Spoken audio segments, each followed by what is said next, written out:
So if you have starting problems with your lawnmower, this may be something to try.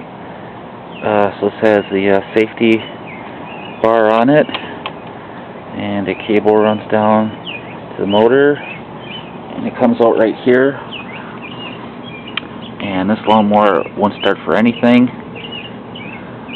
I could get it to pop, and I knew this lawnmower ran great, no problems. So I messed around with it, and then it's like, let's just see what's going on here. So when I pull that metal lever back, it's supposed to pull this apart.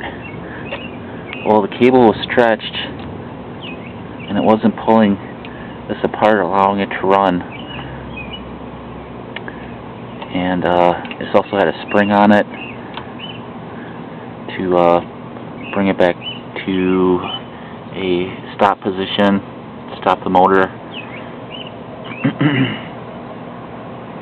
So I took the cable off, and it still had the spring on. I used to take a block of wood and just push it.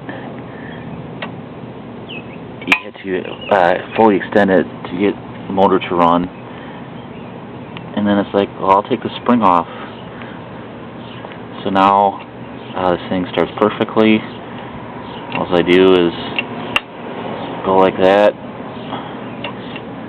If you have it fully extended, it grinds against the flywheel. So I have it right here.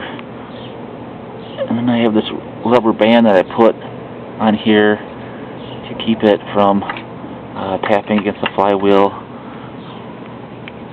But if you have starting problems, you may have a stretched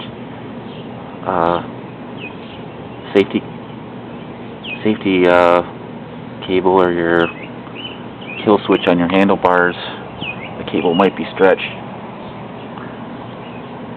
So it's something you can try.